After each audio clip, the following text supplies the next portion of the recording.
One. Welcome to the Allegedly Podcast with Ain't Spot from the 307. Jada Jetpack. And T.O. We got our second half of our Game of the Week interview. We'd like to welcome in Coach Sugar Ray of Cardinal Lumber. Welcome, Coach.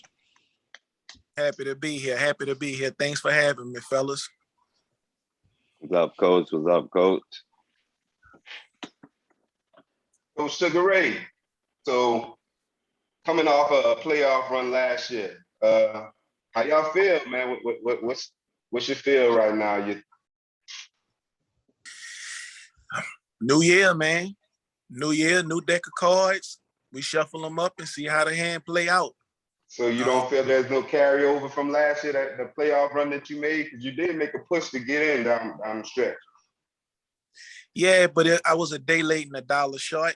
I believe that if you look over the last few years of fantasy, no team, no franchise has suffered like my franchise suffered losing my number one pick in all 4 years.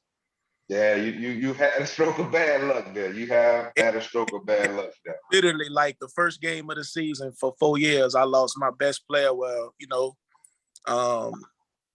year before last, Zeke sat out. So, that was some more stuff. But, we excited. It's a new year. We got a new organization. We got a complete overhaul. Owner got rid of everybody. And, we looking forward to see what happens. Nice. I like it. So I'm taking your expectations is definitely to make another playoff push, but I want to ask about a particular player that I personally like from my alma mater is Florida Gators. How high are you? Well, obviously you're very high on him, but how do you feel about Kyle Pitts in the Atlanta offense? Man, I know Atlanta offense has improved. They defense not so much. So I'm expecting the offense to be playing from behind a lot. I'm expecting Matt Ryan to be putting the ball in the air. And when you have a tight end with wide receiver type attributes, it's been a while since we've seen a tight end at his caliber with these type of attributes. So I'm super. Our organization is other than your King Henrys and my homeboys, Pitts will definitely be on the third screen tomorrow that we're gonna be tuned into. Absolutely. That's leading right into one of my questions, Coach. This week, I know you got a particular matchup that you own, by the way. We're wondering what were some spots that you think you'll be able to lean on this week for points and production? I mean, when you got the best quarterback in football and the best running back in football, surely off of the numbers. I mean, we expected big things from those two. I really like both of those guys' matchups. We have a few more pieces out there. We've been doing our insiders telling us that Teddy Bridgewater, Cortland Sutton can be a sleeper for us tomorrow, where we could get more than what we projected out of that as well. And then also our defense. I think I could get double digits out of my defense tomorrow. We could force a lot of turnovers and make things ugly over there as well. So, as Ink Spot alluded to, in this particular matchup with Coach Washington, you've been getting the best of him lately. Like last year, week 5, you snuck out one, a 3-point victory.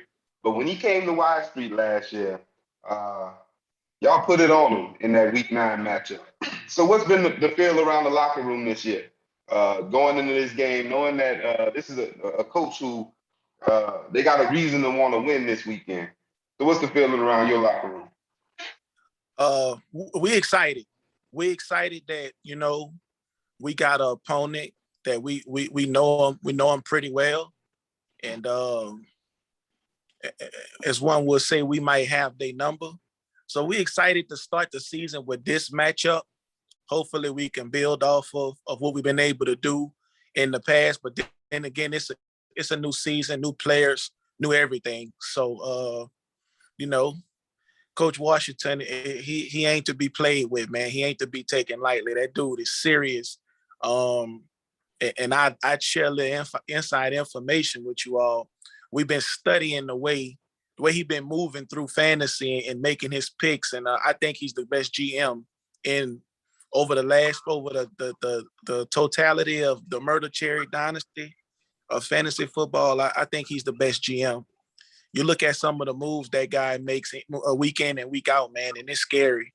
So, we feel like we took a page out of his book and went out on a limb early, not waiting until the waivers hit with some of the picks we made. And we just hoping that we on the right side of the storm when it happens. Nice. Absolutely. So I got another question. On looking at your opponent's team, who you can kind of maybe hope to be one of those duds that we all look for in our opponent's matchup? I think I could tell you I'm terrified of the Russell Wilson DK Metcalf connection. But with CMC being out for so long and this being his first game back, obviously last year I had him. He showed flashes when he did come back. He played on one leg and went for like 35 or 36 and then was gone for the rest of the year. So I'm hoping that it takes him a game or two going, at least a game. I think Minnesota, that was scary as well. Hopkinson, I'm expecting he was on our board for our bust of the week. And then also that Cooks. So he got some spots in his roster that they just don't really move us. But with the connection, you never out the game with a connection like that. Houdini, man. Houdini. All right, kind of feeding off of that. Y'all in the same division. You've owned this matchup, so leading toward that, how important is this week one matchup and to get off on the right foot, so to speak, get a win? How important is that? We haven't fared well in week ones ever since we've been in this dynasty. Was this our fifth year? Fifth year, yes. So like I said, we did a complete overhaul from the top to the bottom, and we excited, and we like the way the bone broke, where we actually getting an opponent that we pretty familiar with. But this is the most important game of our franchise. That's just clear cut bottom line. Guys know what we got to get out there and do tomorrow to get off on the right foot and make a run, man. We really excited about our team, and I'd be lying if I said just making the playoffs was enough for us. We feel like we got the tools to be one of the best ones standing. So if we hear you correctly, it's championship aspirations this year. That's the expectation, championship or bust. Most certainly. Ooh. We've been in the party. This is our dance. This is our dance. We tired of being in the party, standing on the wall, watching everybody else dance. This is our dance. Like it. That's Coach Sugar Ray. I don't know what else we need to ask. I think that is a great way to end this segment. This is the Allegedly Podcast with Hank Spot from the 307. Jetty Jetpack. And T.O. We out. Myrtle-Cherry Fantasy Football Production. See y'all next week. Peace.